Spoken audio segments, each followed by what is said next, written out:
નમસ્કાર વિદ્યાર્થી મિત્રો, હું છું આર એમ પટેલ અને તમે જોઈ રહ્યા છો ક્લેવર એકેડેમી યુટ્યુબ ચેનલ.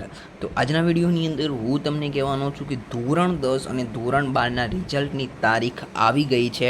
કોઈ ફેક ન્યૂઝ નથી, એકદમ સાચી અને એકદમ સચોટ ન્યૂઝ તમારી સાથે લઈને આવી ચૂક્યો છું. તો જો અહીંયા આજનું જે પેપર છે, અમદાવાદ શુક્રવારનું 2 તારીખનું પેપર છે, બરાબર. ન્યૂઝપેપરમાં આવેલું છે ગુજરાત બોર્ડનું ધોરણ 12નું સાયન્સ, કોમર્સ, આર્ટ્સ ત્રણેય સ્ટ્રીમનું જે છે રિઝલ્ટ એ 4 મે અને ધોરણ 10નું 6 મે રિઝલ્ટ, એટલે કે 4 મે એટલે કે સોમવારે અને 6 મે એટલે કે બુધવારે રિઝલ્ટ છે ધોરણ 10નું. અહીંયા તમે જોઈ શકો છો, બરાબર.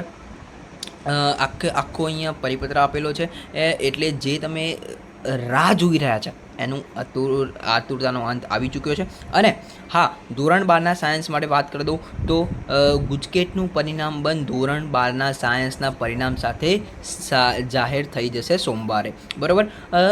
4 મે ધોરણ 12 સાયન્સ અને સામાન્ય પ્રવાહનું પરિણામ એક સાથે જાહેર કરવાની શક્યતા છે, બરાબર છે. તો જોઈ લેજો વિદ્યાર્થી મિત્રો, પરિણામો જો આગામી સપ્તાહમાં જાહેર થશે, બરાબર છે.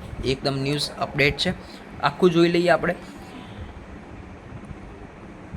અંદાજે ત્યારે ગુજરાતના બોર્ડના 15.28 લાખ વિદ્યાર્થીઓની આતુરતાનો અંત આવવાનો જઈ રહ્યો છે.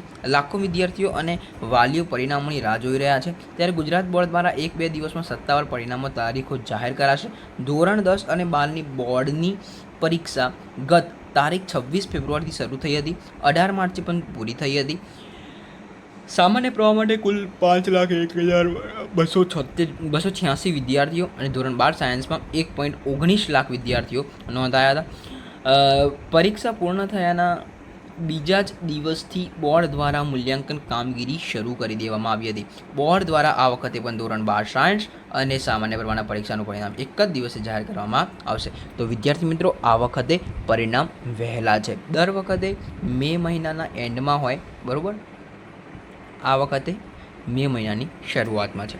કંઈ નહીં, એટલી જે ધોરણ 10ના જે વિદ્યાર્થીઓ હોય ફટાફટ એમનો અંદાજ નીકાળી શકે મારે શું લેવું, સાયન્સ લેવું, કોમર્સ લેવું, આર્ટ્સ લેવું. અને ધોરણ 12ના વિદ્યાર્થીઓ નક્કી કરી શકે કે મારે કયામાં જવું, બીએસસી આઈટીમાં જવું છે, બીસીએમાં જવું છે કે બીકોમમાં જવું છે, બીબીએમાં જવું છે, કયો કોર્સ પસંદ કરવો, એમને એ વાર ના લાગે એટલે થોડા કદાચ રિઝલ્ટ વહેલા જાહેર કરી દેવાય છે.